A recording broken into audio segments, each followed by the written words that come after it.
Hello, everyone. I'm Gemma Starr, and welcome to another episode of Manspeak.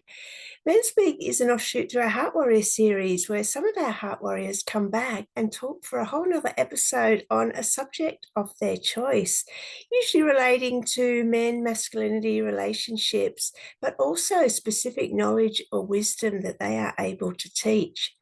So today I'm thrilled to have back the return of our Heart Warrior number 37, and that is multi-best-selling author John Gray. And as we know, John is a master relationship coach. And if you haven't seen episode 37 of Heart Warriors, please do yourselves a favor, go back and watch it. It is chock-a-block filled with insights around men, women, relationships, and how we can all get along and have better sex. So, towards the end of that episode, John opened up the subject of how men can last longer in bed and saying it was because of an imbalance of testosterone. And we didn't have time to finish that topic. So he did say he'd come back and do part two to discuss on the whole episode of how men can last longer in sex. So he's honored his word, and here we are. So I'm thrilled to have John here and hear all about this insightful conversation. Enjoy. Hello, John Gray. So happy to have you back. Thank you. Oh, happy to be back. Well, as you may remember, you were on our Heart Warrior series and you were number 37. And I said I was out to interview 100 men about men talking to men about men and masculinity. And in the next coming days, we're doing number 99. So we're nearly there. So you have your space as number 37. And we had an amazing conversation about so many things around men, masculinity, women, and relationships. And towards the end, we touched on the conversation opened up into how men can last longer in sex. And we didn't have time to fully embrace that conversation. So you kindly said you would come back to open that topic up fully. And here you are. So thank you. Where would you like to start? Well, we start with sex. It's really important. There's a lot of skills that different people teach when it comes to lasting longer in sex. And we might even discover what is the normal amount, what is the average amount, and why some men last longer and some go shorter. We'll start with that, just to get over an awareness. Generally, the time of intercourse, and we're talking about intercourse, you can do foreplay forever, but basically the time of intercourse, and intercourse is sex, okay? Everything before that is foreplay, okay? So let's be clear. There's a voltage that happens when the penis goes into the vagina, okay? So a woman cannot receive all of that voltage right away, and that's why there's foreplay. Basically, a woman's body needs higher and higher levels of estrogen in order to receive a man's energy. So now I can, I heard of a tantric guy who had sex for 8 hours, and so I had to do 10 hours. Okay, so it's just show off. But I don't have sex for 10 hours. We wouldn't have time to do anything else. But applying the skills, it all has to. Well, so I just gave a sense of I can do that.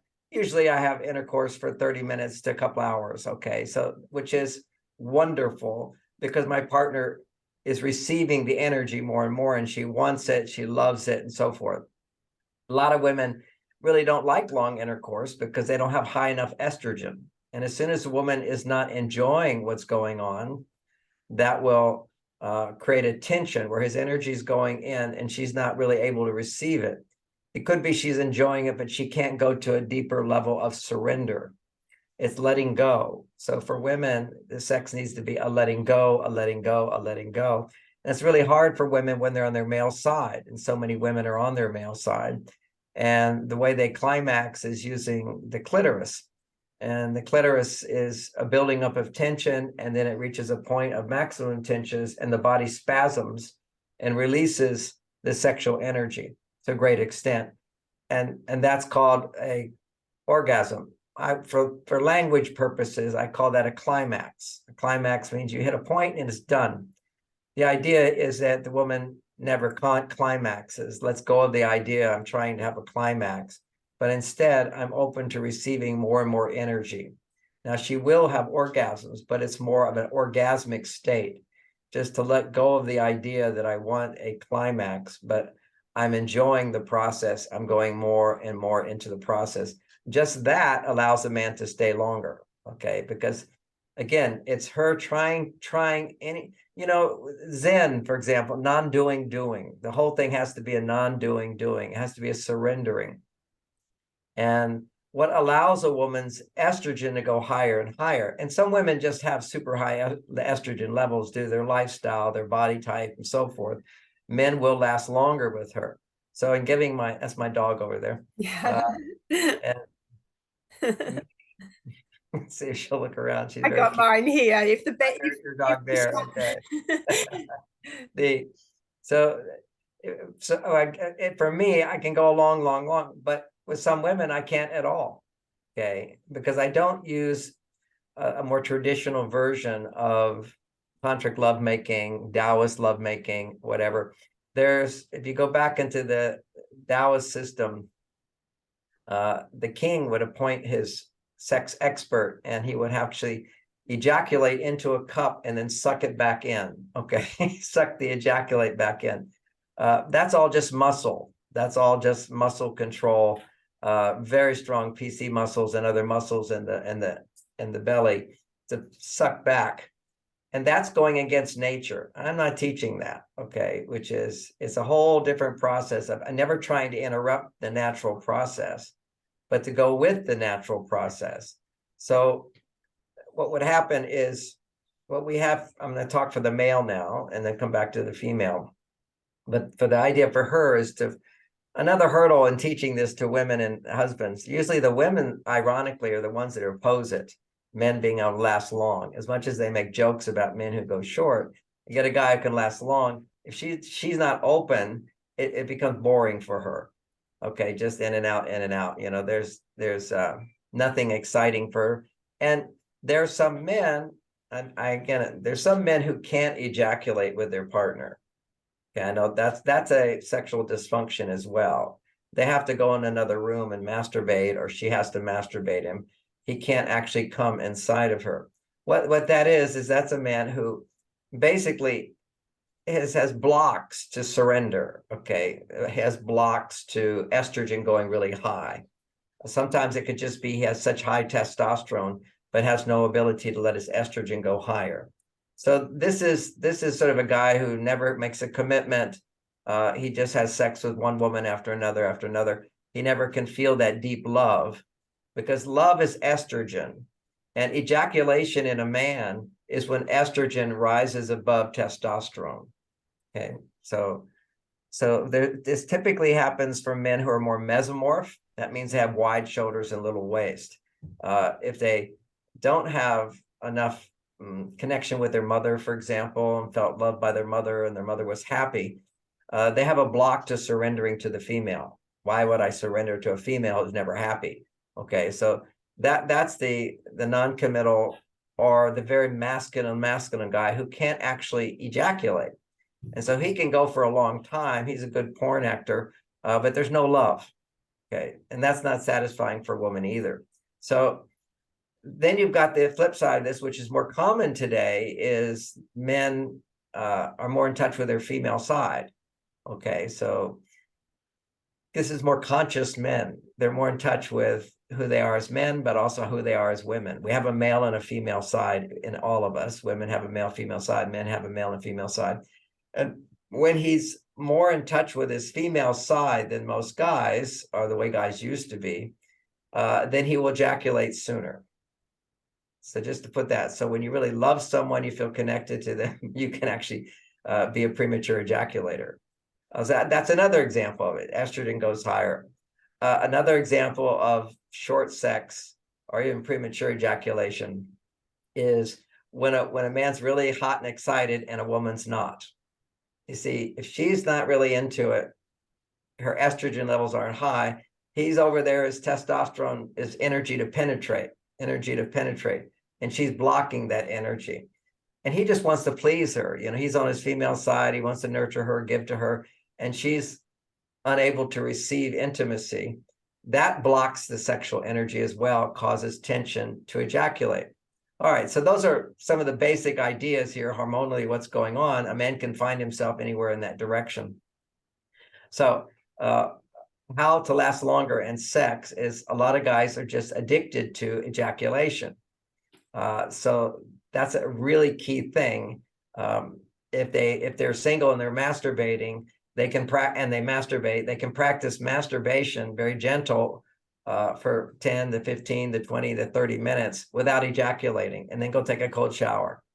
You literally have to learn to abstain from ejaculation, so you don't have this automatic spasm that will occur, because you're just training it. When you're a young guy, you're masturbating, you want to go quick, so nobody catches you or whatever it is. So it's the feather touch on masturbation can help to desensitize that tendency as soon as I feel the tension to ejaculate. So learning to keep yourself from becoming overly excited, particularly when a man is overly excited in having sex with a woman, it will make her underexcited. So this is the guy who's really in a hurry. Actually, she feels left in the dust, kind of like, okay, do your thing. So it's a balancing of the energies. Think of men as hot and fiery and women as cool. And the job is to warm her up so that she becomes more hot and fiery more than him. That's when you can last a long time. So it's an exchange of what's called yin and yang energy. So so this is sort of expanding an awareness of what's going on in sex. The actual technique is very simple. The first thing a man can practice those are all preparations. There's also a technique. I'm not going to demonstrate it because it's too silly looking, but if you took a brick and wrap a towel around it and put it between your thighs and just practice being able to do pelvic thrust into the air. This is private in your room. What you're doing is strengthening these muscles without contracting your anus. Okay, so if you go with the ancient techniques, it's all about contracting the anus and not letting the energy go down. Okay, but what happens is if you're a heartfelt man, that's just going to make you ejaculate sooner, because what happens is if you have heart, and you talk a lot to heartfelt men, that's part of your thing. All right. So that means the energy comes down. Okay. It's coming down and then it's coming up. When the energy comes down, that's love. It's coming from higher self into your heart, going down. And then it needs to come back up. So if you clamp the anus, it doesn't come back up and the tension builds up and you want to ejaculate. If you don't have any heart, if you look at all the tantric pictures and the Taoist pictures, they're looking at each other and there's no passion at all. Okay. It's very detached sex. Okay. They don't have all the juice. Males today have the juice, as it means energy is coming down, they're heartfelt. But what happens is the monkey sex that most people are having, like animals, just doing what's natural down there. That's our monkey brain is controlling it. We want to engage the monkey brain, but we want to bring some enlightenment to it. So what you do is when you do the pelvic thrust, you do it without clamping the anus. And a lot of guys even practice clamping the anus to keep from ejaculating, as opposed to, I'm suggesting the complete opposite. Everything I teach is the complete opposite of what is instinctive, but in tune with a higher nature,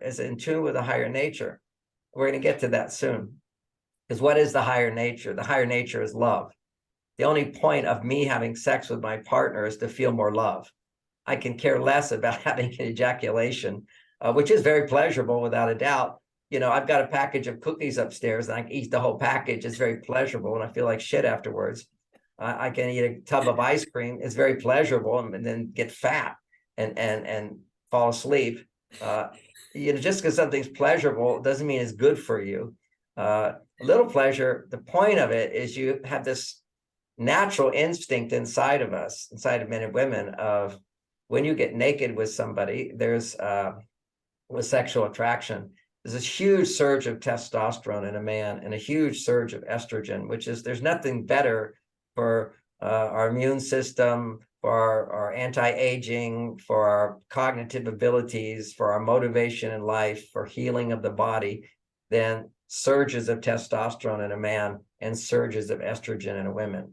Because see, it's only what orgasm is for a woman is surging of estrogen, and what ejaculation is for men, it is in the beginning is a surge of testosterone, and then it's over. You made a baby.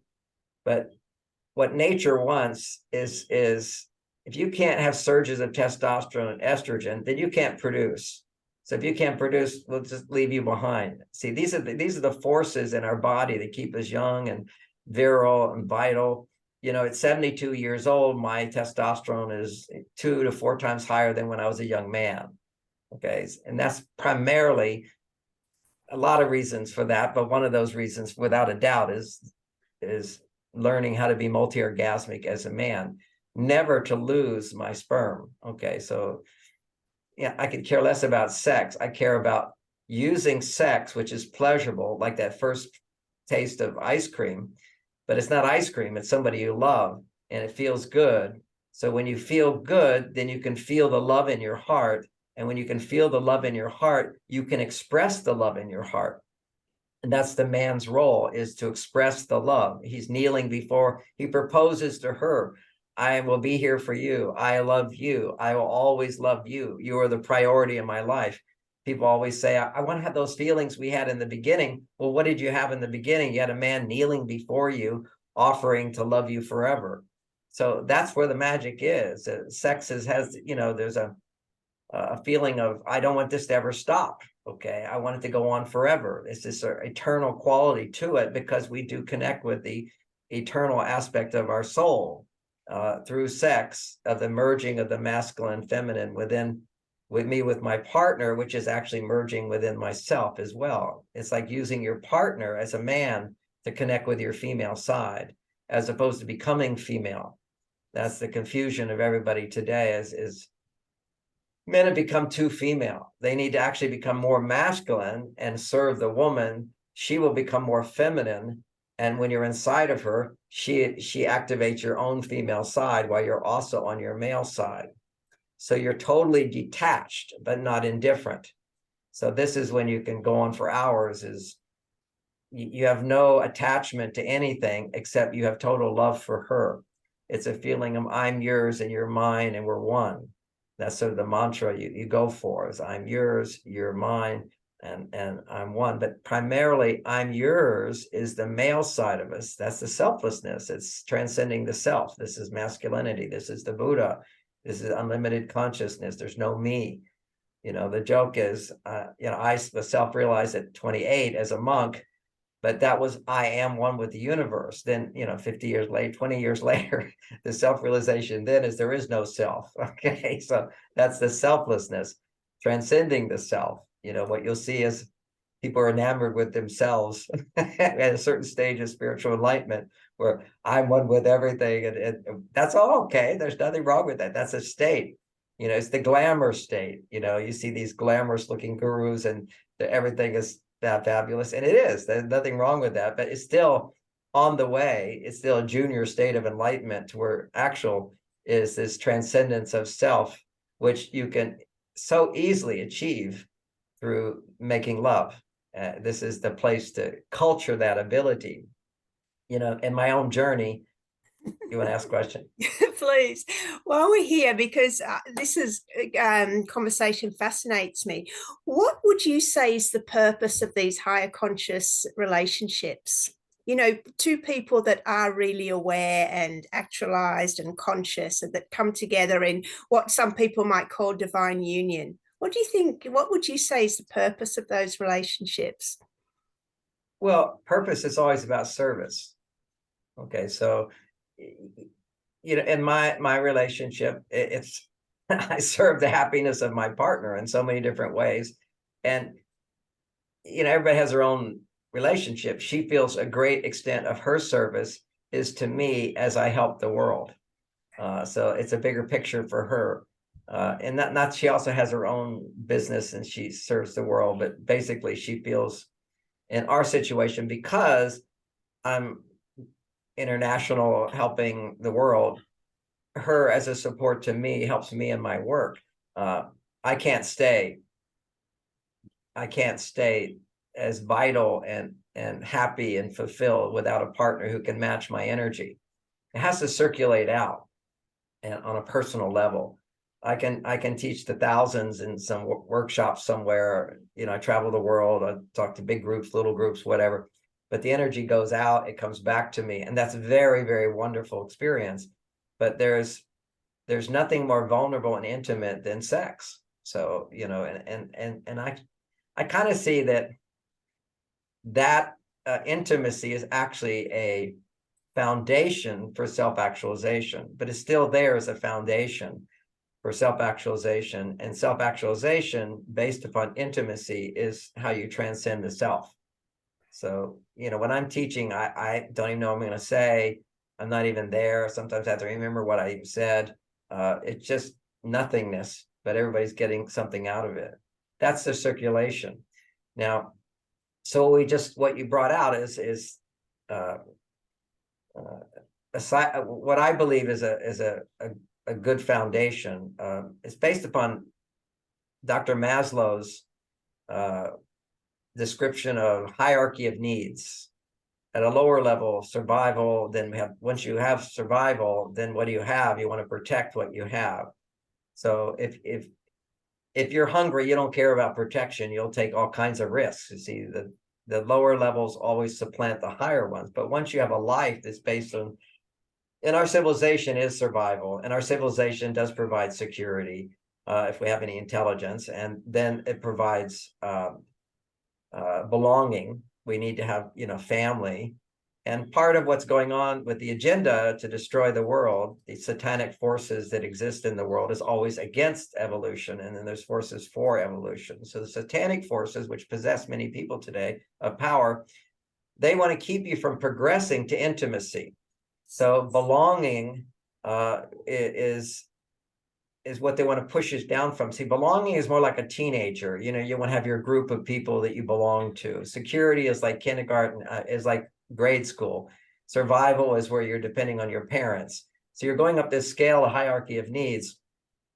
You get your kind of teenage level of consciousness, which is belonging. Guys hang out with guys, girls with girls. We're on teams. Finding out who I am by who I'm like. And then you get into your 20s, it's about self-realization. It's like actually finding freedom is a real key factor there, which is freedom is free to be myself, to discover who I am. Okay, so that's self-sufficiency. Then once you know who you are, now you can begin to surrender who you are in a relationship without giving up who you are. So that's a intimate relationship, which is giving and receiving. I give to you, but also I have to receive. I don't want to be codependent, and I don't want to be all about me. So that would be a narcissist is all about me. Codependent, it's all about you. And for all the women who are listening who say, why are men all narcissists? They're not. But you can train them to be narcissists by being codependent. If you have guys who are narcissists, you're codependent. It means you're making his needs more important than him, so he's going to make his needs more important than you. You just train them to be that way. But the point there is that freedom is where our civilization has gotten to with democracy. Now, not the whole world has freedom, but Australia, England, America, theoretically, these are based upon freedom. Now, the satanic forces are always trying to take that away. So what do? They created insecurity. First, they create class war. I belong here and you belong here, and we hate each other. Okay, as soon as you put people down into belonging, you're no longer into freedom. So people are willing to give up their freedoms in order to, because they're at this lower level of consciousness, and then you scare them with terrorists. Now you're down to security. They're willing to give up their freedoms as well, because Satan does not want us. And if you don't like the word Satan, I like it these days, but it's evil, the evil force of the universe. There's always two conflicting forces, one opposing, and you see, you can't have progression unless something opposes. I can't build muscles unless I go to the gym and push or do push-ups or hold my arms up in the air, which, by the way, one of my favorite exercises I'll share to the men is 2 minutes every day up like this. Will double your testosterone temporarily. Okay, just get a good boost in the morning of testosterone. And for women as well. Women need testosterone as well. So anyway. Have you got one for us with estrogen? Yes, of course I've had. So we talked about it in our last call, but it's not some. Estrogen is always relationship dependent. So whenever you do something that depends on another, your estrogen levels go up. So ask your partner for help. Anytime you can ask for help with anything, your estrogen levels go up. Whenever you ask anybody, carry this box for you. Listen to me. I just want to talk about my day for 10 minutes. I don't want you to say anything. Just listen. Your estrogen will go up. Free therapy with any man. Just say, don't speak. Just let me talk and I'll feel better and give you a hug. Only 10 minutes. I do another game for couples, which is called, I call it Genie in a Bottle, where the man's the genie. He's all powerful. Every man wants to be all powerful. And for 10 minutes, he'll do whatever you say. You can do this in the bedroom as well. But outside the bedroom, you need to do it where she says, okay, I'd like you to wash the dishes in 10 minutes as best you can. Or I'd like you to go clean out the garage for 10 minutes. Or I'd like you to make me a meal in 10 minutes or cut the meat for 10, whatever it is. But more couples end up doing things like in 10 minutes, go upstairs, get some lavender and massage my right foot. Now massage my left foot and now my heel. So you give commands to the men. See, women have to practice asking for help. They don't feel comfortable asking for help. And men don't always respond to your asking for help if it's little stuff. So if it's little stuff, men, if the house is on fire, he'll do whatever you need. Okay, it's a big thing, but men have to be trained by women that little stuff raises testosterone, just like big stuff. But he doesn't know that, and what she has to do is ask for little things. In 10 minutes, she gets them. She asks, and he does. So when he does, his testosterone goes up because she appreciates that. And a lot of women, they'd rather do it themselves. I don't want to bother him. I'll just do it myself. And if it's a little thing, if you ask, he'll kind of go, really? You need my help on that? Why can't you do that? You get all this resistance rather than realizing that the little stuff is just as important as the big stuff. When it comes to estrogen, I can give you 50 roses, you'll get a surge of estrogen. I can give you 1 rose and almost the same surge of estrogen. It's little stuff works as much as big stuff. So why men waste your energy on big stuff all the time when you can do little stuff? 4 hugs a day. You need to say to them, I want 4 hugs a day. I know it doesn't make sense to you, but it stimulates estrogen in me. And biologically, a hug, which is so powerful, it's so simple. And people, sometimes the solutions are so simple, but it takes regularity. 4 hugs a day for 8 seconds each time, where the man pursues the woman. He pursues her. And again, it's not something you can do for yourself, women. If you do it for yourself, you're making testosterone. If you're doing it in relationship, depending on someone else, you're making estrogen. So anyway, that's the fix there. 4 hugs a day. And he wakes up, he finds you, he leaves, he finds you before he leaves, he comes home, he finds you before bed, he finds you to give these hugs. She needs to feel pursued, that he sees her, misses her, wants to be with her, wants to give her a hug. And what happens with that is oxytocin gets produced from the hug. Oxytocin says, I'm safe. And when you feel safe as a woman, then you can feel, I can depend on this man. If you can depend on this man, estrogen goes up. So surrounding yourself with situations where you can depend produces estrogen. And now I have to self-correct myself because there is something you can do alone that will produce estrogen, and that is prayer. Whenever you call in your angels, you're producing estrogen. And a fun little thing you can do, I do it as well. It also makes testosterone.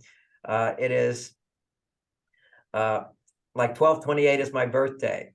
So my subconscious mind will tend to notice on my digital clocks 12/28. And that says, oh, I've got my support there.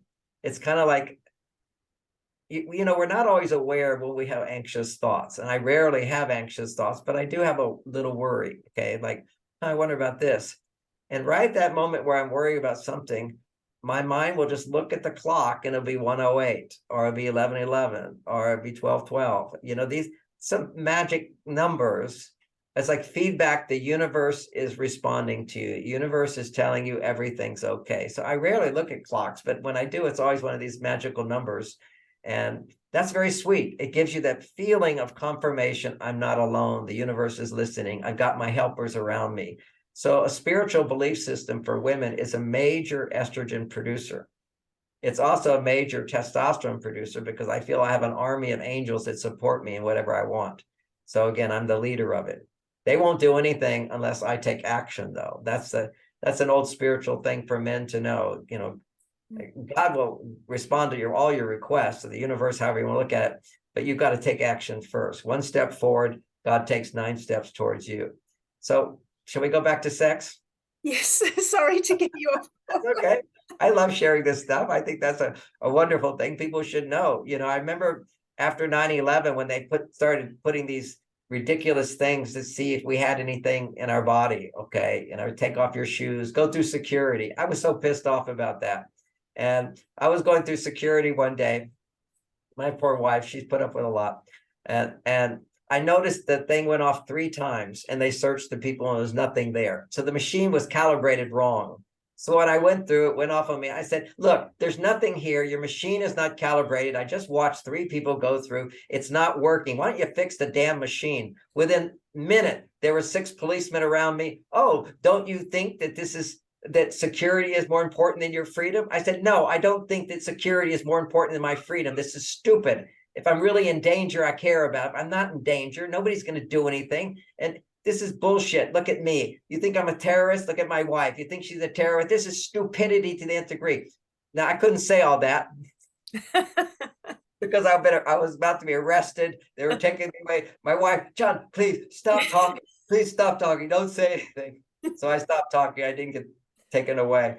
But this is the stupidity of our culture, but not by the devil. Okay, Satan wants to create fear. As soon as you create fear, people will give up their freedoms and stop their evolution. And that will then destroy our families.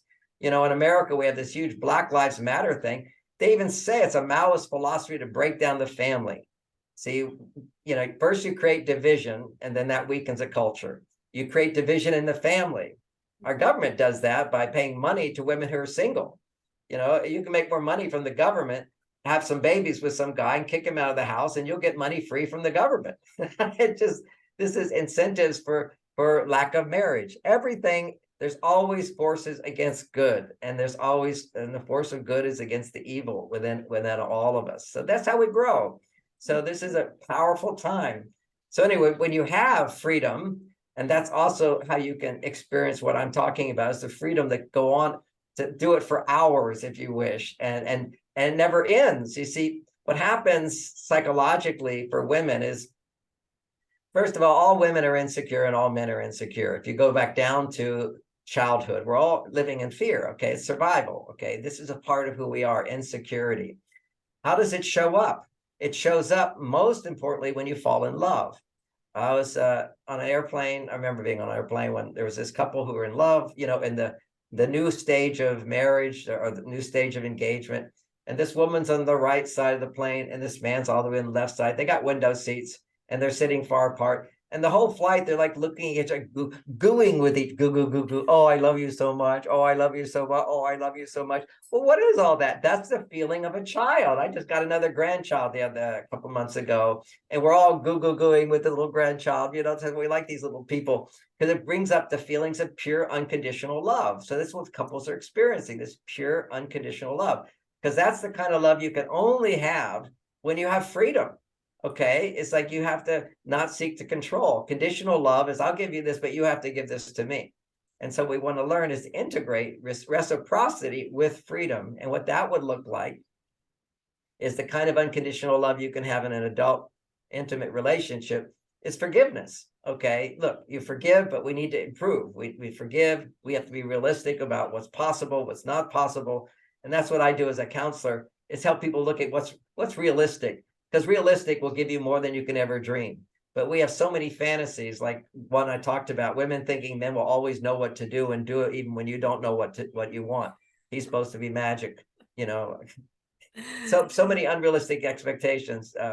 But here's 2 important ones I might have mentioned in our other talk, is when you fall in love, men are automatically more motivated to be so attentive, so interested, so caring, so forgiving, all that stuff, because newness in a relationship, just the relationship being new, produces huge amounts of dopamine, and sexual new produces huge amounts of dopamine. And in a man, huge amounts of dopamine raises testosterone to higher levels. In a woman, it raises estrogen to higher levels.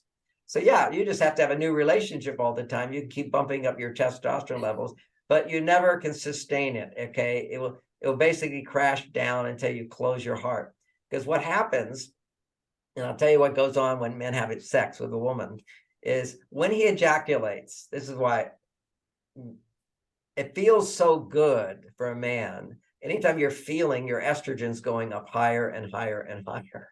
So when the estrogen goes higher than your testosterone in a balance, then you ejaculate. Okay, attention builds up. You're losing your masculinity at a certain point. So your male side just says, shut down, I'm done. And what happens is then he has to pull away in order to rebuild testosterone. So that's called the recovery period. So, he'd be making love to you. I want to be with you forever, go on and on and on. And then boom, it's over. I'm ready to turn over. It's like, are we schizophrenic or what? But that's biologically is to understand his estrogen soared. It felt so good. Oh my God, so great. And he just gulped it all in and testosterone shot down. All right, so now he has to rebuild testosterone in detachment, independence. That's two qualities. There's many more that will rebuild testosterone. So they're really powerful. He pull away. I just came back from Africa where I saw a gorilla have sex, climbed 3.5 hours on a mountain, but through the mud, got within 4 feet of a gigantic silverback gorilla. And he's laying there, and this female comes up and he has sex with her. And it didn't last very long, maybe, like a regular person, maybe 2 to 4 minutes. He is literally, all you saw from him was 3 plunges. Boom, boom, boom. And then it was done. She cuckooed, made a noise for about a minute. And then he just rolled over, fell asleep, and she wandered off. Okay. This is the gorilla inside of all of us. It's what we're designed to do. We want to kind of upgrade that. Which, by the way, I heard one of your guys talking about anger. I had a big revelation with anger. Anger does not need to be expressed in men. Okay. If you express anger in men, you're going to your female side. Now you're using your female side to feel good. You don't need to express anger. What you need is to, instead of push out, you need to bring awareness in. That's what you need to do. It's nothing about getting stuff out. See, that's where it's going to throw out on the world and things. And, I'm not opposed to some early therapy techniques, anger, yell at, scream, whatever. Do it once. Now, you've got anger. Okay. But the point of it is not to get it out to make you feel good. You see the logic? If getting it out makes you feel good, then if you want to feel good, get it out. And those pathways of anger just continue to grow inside your brain if ever you're using anger to feel good. If you use anger to get what you want, like intimidate people, then they also get that way. But so the idea here is feel your anger. And what heals anger is bringing awareness in, bring love in, hear the anger within yourself. Don't have somebody else. This is for men. For women, they need to share it with somebody else, and somebody else. See, when you listen to somebody, you're penetrating. So a woman needs a man to penetrate her anger is very powerful. But for a man, do we need to be penetrated? That's putting us on our female side. I don't need to be penetrated. I don't need anybody to hear my anger. I don't need to throw anger out there. I need to analyze why I feel anger. First, I need to feel my anger and say, and why do I feel anger? And why else do I feel anger? And why else do I feel anger? And then realize, and what else do I feel? Which he did say, which was very nice, which is realizing all anger is just your pain and your unexpressed sadness. So use your anger to get in touch with your sadness or your fear. Sometimes men can't go straight to their sadness. They have to go from anger to fear, because you can't be angry unless you're also afraid. That's a simple logical statement. If you're not afraid, nothing bothers you. Why get upset about it? I'm cool, You got $1 billion in the account. Somebody ripped you off of $1 million. So what? I've got so much. I'm not afraid my life is going to be affected by it. I'm not going to get angry. So for a man, the exploration of anger is understanding what I'm angry about, and then what am I afraid of? And then realize if you're angry with your partner, you're afraid they're not going to love you. You're afraid they're going to leave you. You're afraid they're going to think less of you. And that changes your whole tone completely. And while you're feeling that, then let yourself feel, respect, look at what you just said or did to her. And so what I explain to men is whenever you're angry, stop talking. Most important thing. See, what I've learned as counseling women and men, but particularly women, is that when you talk about what you feel, estrogen goes up. And that's why women feel better by expressing out loud what they feel. Now, when a man talks about what he feels, what hormone's going to go up? His estrogen. You think that guy doesn't have estrogen? He's heart-centered all the time. He's smiling all the time. He's full of estrogen. That's why he gets angry. See, you got to stop talking if you're angry and detach and you analyze. And he's done a lot of other good stuff. Go drive your car, go to the gym, go work out. But you don't need to throw your anger out. What you need to do is bring your love into your anger. So the first thing is when you're angry, try to ignore it and do something to raise your testosterone. That's the first step. Because the problem is your estrogen went too high. You're too heart-centered. So you take things personally. So first, go toughen up. Then next, reflect on what you were angry about, analyze it, and realize underneath the anger is really, I'm afraid. So you're no longer angry anymore. Now you're afraid. And then you analyze your fears and realize they're irrational and get in touch with what you want, and then get in touch with your forgiveness. And if you expressed your anger at somebody, you go tell them, I'm so sorry. I didn't mean to do that. I was out of control. It was my fault. You don't deserve that ever. So that's just an update on the whole anger thing. And I shouldn't expect him to understand it. I've never heard anybody teach that. Everybody teaches get your anger out. It's wrong. You don't need to get your anger out. What are you getting anger out? You're just wasting energy. You're just throwing energy away. And channeling your anger. No, don't channel your anger, channel your love. So bring the love in, bring awareness of what you're feeling, and like a parent loving a child. And that's a beautiful thing. There are other people that teach the inner child work, which you're upset, listen to the little child. So listen to the child inside, hear that part of you, go a little deeper, go behind what you really, really want, and then find forgiveness. And that's another important thing is we have to step into freedom. Because if I'm free, it means you're free to be you. I let it go. I forgive you. I can't control you. I'm not going to resent you forever and change you, because you can't have intimacy without freedom. That's the first thing. You're free to be you. I'm free to be me. But also I can make choices based out of what I truly want and what I care about you. So a lot of immature men think about commitment. Oh, I have to be free. They don't realize how unfree they are searching for sex from one woman to the next to the next. I mean, you're like an animal, just smelling here, smelling there. Give me some food. If freedom is finding someone that you are making love with, and you don't want to make love with anybody else because it's so good. That's the freedom that I experience. I'm not even interested in anybody else. It's like you got steak dinner at home. Why do McDonald's? Are you kidding? It's such a low level, loveless sex is nothing. But people who are addicted to sex, it's an addiction, just like porn is an addiction. Masturbation is an addiction. Well, we want to get out of the addictive part of us and come to love. Now, so use the pleasure of sex to feel what you feel and express out loud. Now, a man can't just say, I love you, I love you, I love you. A woman has to feel, she has to be the container of that. She has to be the vagina. So she has to be in touch with the part of her that feels insecure and needs love and says, do you love me? He says, yes, I love you. How much do you love me? I love you like the moon and the stars, or I love you forever. Will you always love me? Yes, I will always love me. What do you do to show me your love? And she's just, oh, she's, what else do you do? What else do you do? You see, that's coming from insecurity. See, that childlike part of us is insecure. So just reassure it while you're having sex. And what happens is her estrogen levels go higher and higher. And his expression of love is successful, because men don't know that women love hearing this stuff. I teach this to thousands of women. I think, how many women would love it if your husband said these things to you? And they all raise their hand. And men are like, really? Do I really need to say this stuff? Why do I have to say this stuff? Words are magic. If you look at all the mantras, they're incantations. I'll love you forever.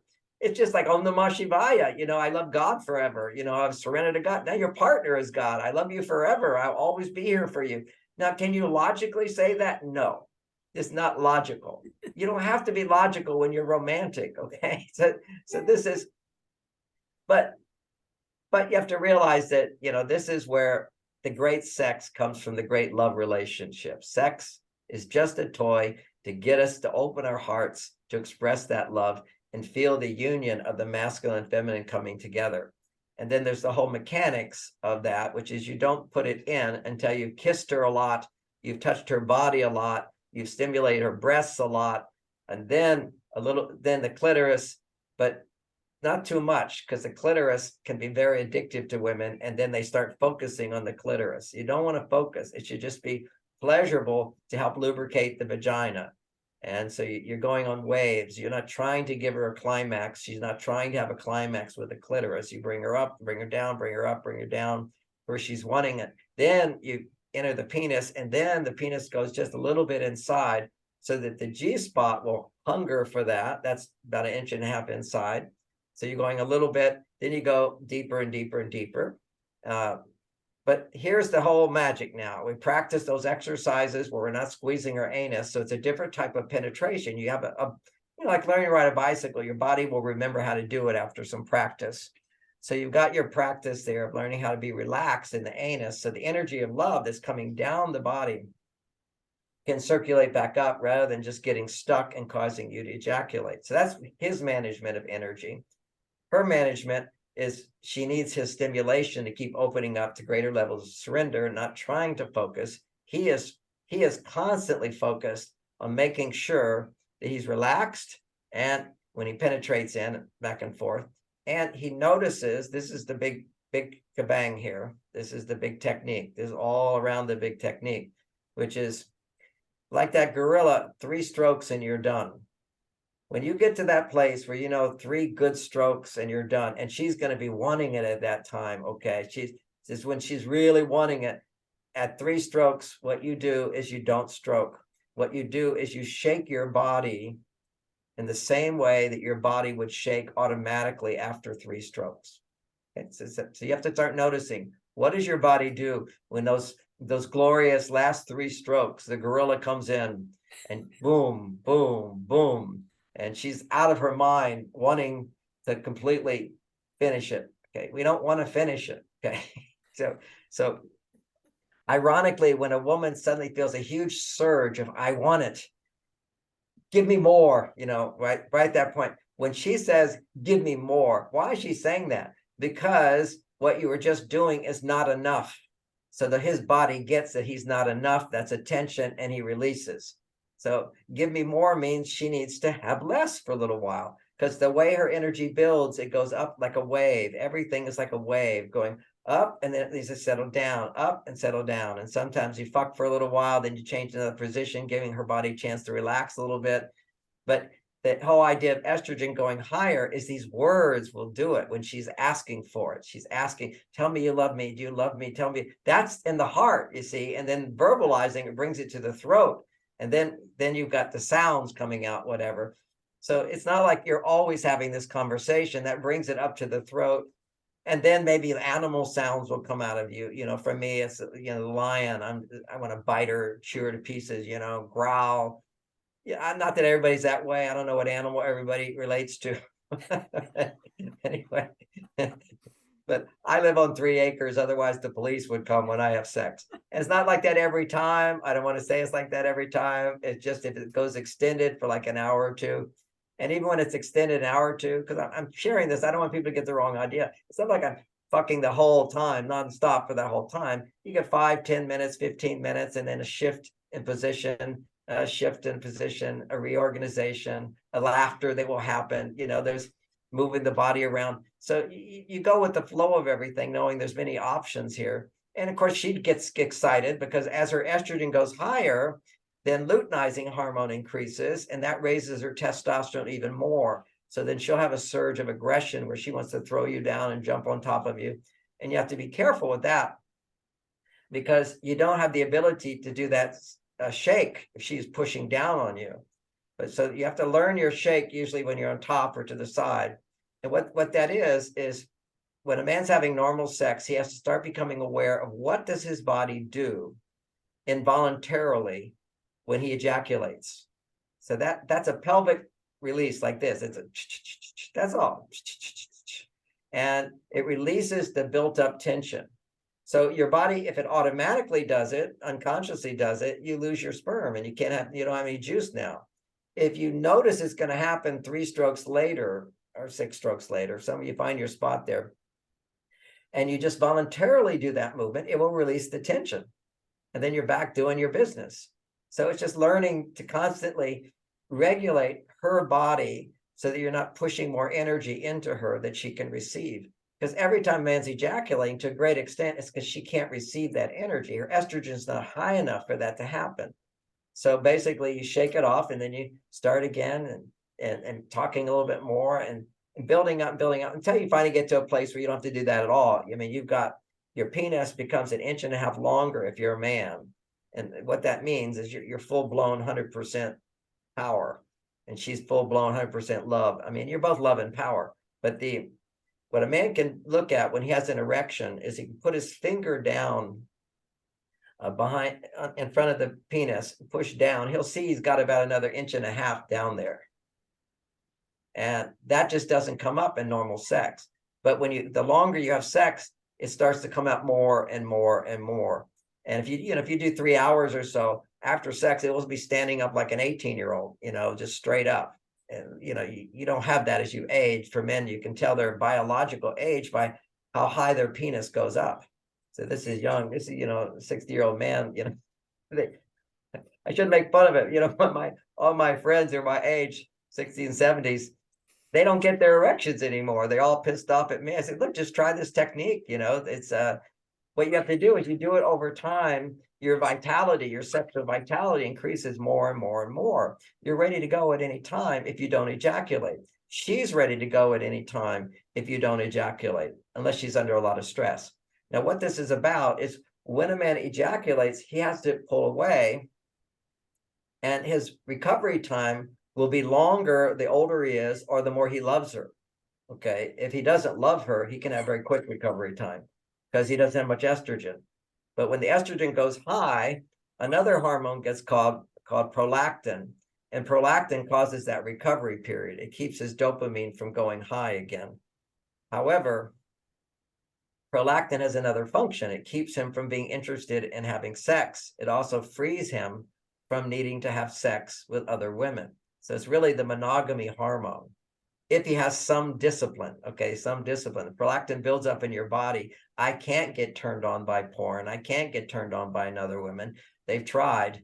And my wife even asked me to get tried, and nothing can happen because my body is fully high prolactin and bonded to her, because I never disconnect. See, if you're still connected, the energy is still connection. Even though you decide to stop having sex that night or that day, you're still connected. You don't have to have that recovery period. Now, when a man pulls away, what happens is that sends a conditioned response to a woman's body that says, if you go open up that much, he's going to leave you. So that begins over time to shut a woman's sexuality down. Because why would I keep going to that place if I lose the intimacy? So this is a conditioned response inside of women. Now, in psychology, we know conditioned response is very real, particularly when you're dealing with things which are unconscious like salivating and various things, digesting and various things. So there is a thing in psychology which is reconditioning. So you've been conditioned, you can now recondition. And the only way, or what I found to be the way you recondition, is that if you ejaculate, then don't have sex for 6 days. If you don't have sex for 6 days, don't ejaculate for 6 days. Science says that man's testosterone levels will increase 50% or double. Okay. So now you're coming back to her with double the testosterone, which will recondition her. So yeah, I lost it, but I got more back. As opposed to the guy who ejaculates, his testosterone goes to baseline.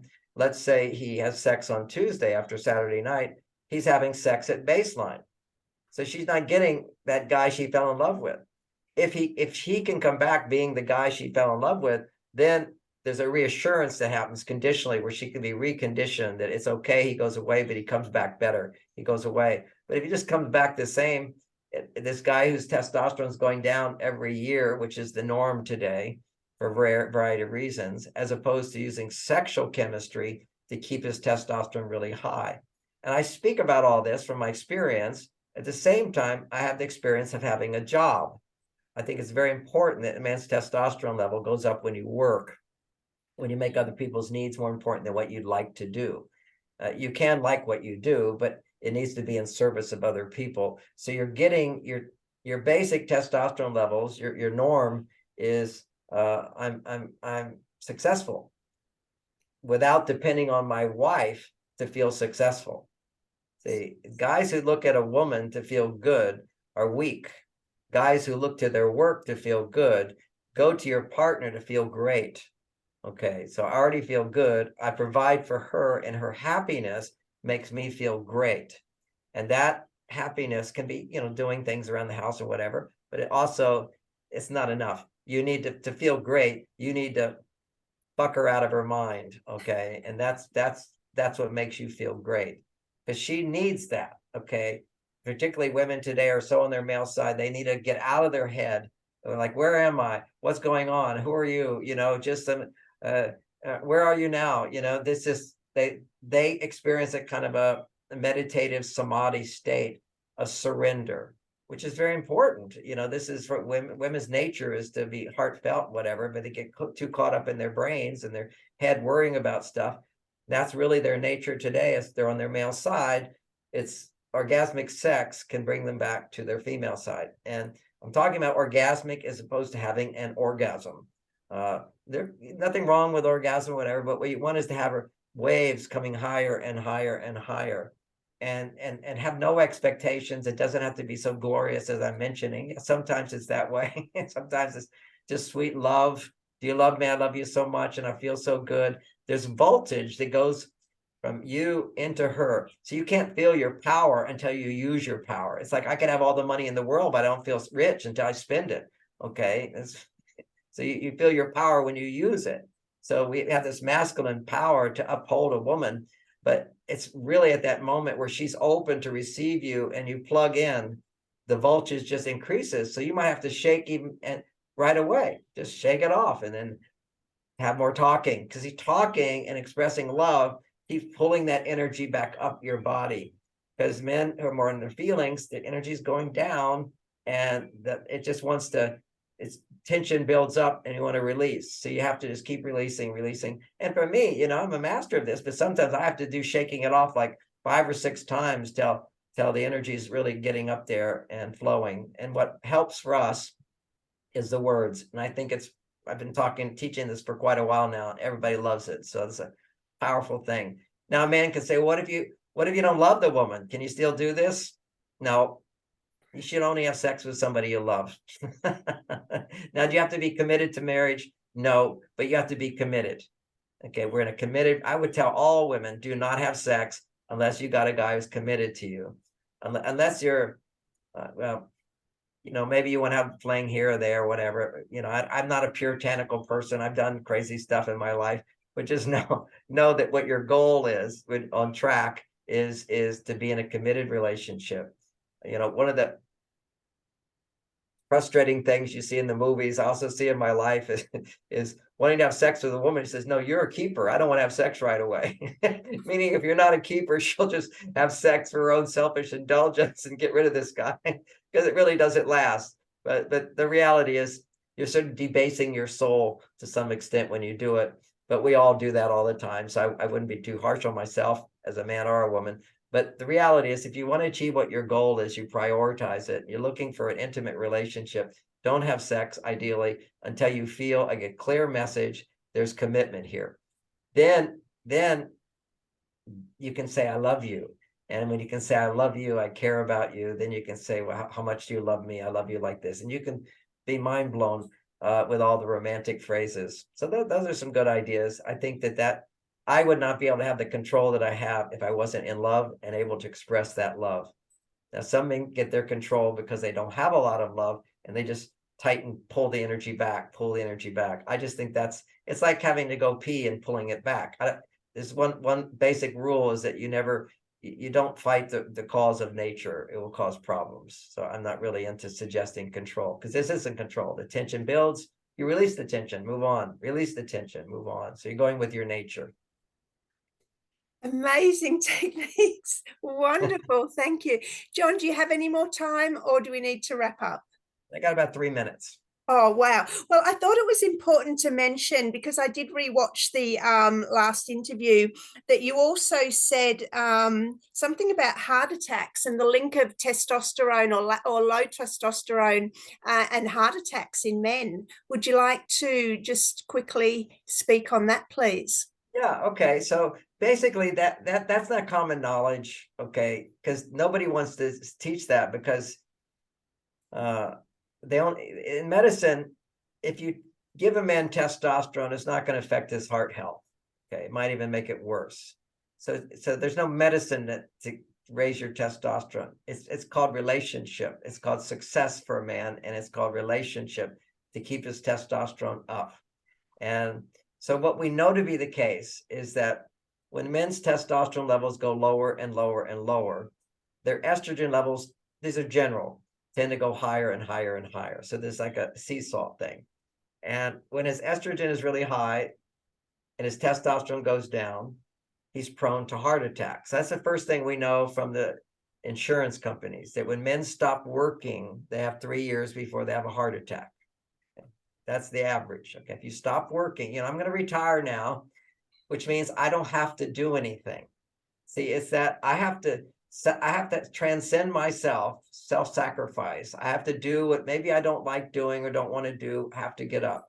And even for me, I'm working right now. If I didn't make a commitment to do this and I could just do what I like to do, I'd probably watch Netflix. Okay. So I make sure that I make commitments to do stuff in my work because I don't have to do it for money. I'm beyond that. And I don't do it to validate myself. I'm beyond that. So part of me could just watch Netflix or watch movies or something, and my testosterone would crash and my estrogen would go up. Whenever you do something that you like to do, that's enjoyable, that's entertainment, that you don't have to do anything, they're doing it all for you, that's estrogen.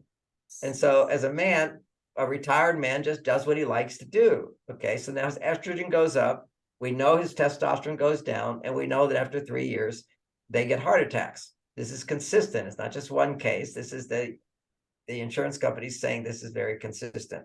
So the next thing we know is that if you look at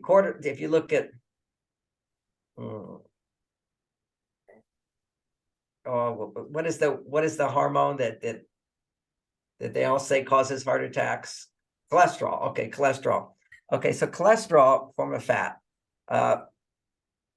Half the people with heart attacks have high cholesterol. Half the people with heart attacks have low cholesterol. There's actually no significance with cholesterol, but there is some significance with something called oxidated cholesterol. Oxidated cholesterol is a symptom. It's just a symptom, doesn't cause the heart attack. It just happens to be present with a heart attack. Oxidated cholesterol is the result of elevated cortisol levels, stress hormones. Now you see the guy sitting there watching TV, Netflix. You think, well, he's not stressed, but actually his body's making stress hormones. If your estrogen levels are high and your testosterone is low as a man, your body will make stress hormones. You'll be in a state of constant stress, which would show up as kind of an irritability and a grumpiness that you see in retired men. This kind of, I don't want to do that. I'm resistant to this. That is one of the symptoms of elevated chronic stress. So we know that when men are in stress state, fight or flight, remember, fight or flight is passiveness. Okay, I'm not going to do anything. And actually, there's a few more things that go along with cortisol: fight, flight, fake, and fold and freeze. Fold is like, I'm not going to do anything anymore. Okay, so that's my female side. And that's a man who's retired. He kind of folded, no more ambition, no longer goals, whatever. His testosterone goes down, his estrogen goes up. He's having a good time, and then he gets a heart attack. So that's one form of stress. Another form of stress is fighting, or it could be fear, anxiety. A lot of these people have anxiety. Any of those states, that's what gives rise to the heart attack. Now, in all of those states, it's consistent, is when a man's in any of those states of fight or flight, fake or fold, freeze, his testosterone level goes down. So if a man has healthy testosterone levels, he's not going to have a heart attack. It's not the way he's going to die. He's going to live a long life if he has healthy testosterone. And, to a certain extent, it doesn't even matter what your diet is, to a certain extent. It's just that if you look at the diet today, if a man's eating a lot of sugar, he's making a lot of estrogen. Okay, that's because you're eating it because it tastes good. Okay, I like that. Sure. So again, you got diabetes and all these problems in immune function because of that. You also have, when women are low in estrogen, they eat too much, because eating raises estrogen. So again, if you eat too much, it's not healthy either. You have blood sugar issues. So, and for men, it's not so much the fat as more it's the actual act of depending too much on your food to make you feel good, as opposed to your work makes you feel good. Then you can enjoy a meal, you can have a drink, you can do what you like, but it needs to be secondary. You got the dominant thing is masculinity. So that all comes back to, forget about all these drugs that regulate cholesterol. Cholesterol is very, very important for brain health. The man who invented that drug that lowers your cholesterol, he told me, my friends put it up as a joke. I was at a bat mitzvah of someone, and he was at the bat mitzvah. This is the guy who invented that big drug, the #1 drug selling in the world. And they put me next to him because I used to preach, don't take that, right? And there's books written on this, the cholesterol myth. Okay, just don't take it from me. So many doctors and medical people, cholesterol myth. But they put me next to him, and I said, I have to just clear the table, because on a certain level, I hate what you've done. And I just need to clear that, because you're a person and I don't want anything to be personal. He said, no, I agree with you. I never invented that drug to prevent heart attacks. There's a disease that children have. And if they have that disease, they won't live beyond 8 years old. It's where they have super high cholesterol levels. And I mean, like 10 times more than any adult could have. And so I did it for that drug. So if anybody lived beyond 8 years old and hasn't died from that disease, they don't need that drug. I'm not going to say the name of the drug, but we all know it's the #1 best-selling drug in the world for cholesterol control. It's just a scam. It's a whole scam. Your cholesterol goes here. Oh, we can sell you the drug. And now it's absurd. If you look in Europe, before the drug fully took off, they had all these studies of people who had never taken the cholesterol drug. And if you were alive, if you're over 70, there was nobody over 70 that didn't have like double the normal levels of cholesterol. You need cholesterol. It's normal. It helps the brain grow. It's brain health. But oxidized cholesterol is a different story, because you got to go into the subtleties of this stuff. Oxidized cholesterol is a sign of elevated cortisol levels. Elevated cortisol levels in a man all has to do with too much estrogen and not enough testosterone. Don't retire, make love. I love it so much. Wow. Oh, John, I just love talking, hearing, your wisdom and insights. It's always so refreshing. And I love how you brought in Satan's agenda and all that stuff, and then took it up to the heavens in divine love. So very, very grateful. I love it. Thank Thing that you. there is, and I don't know that young people can practice this multi-orgasmic sex, although some are learning.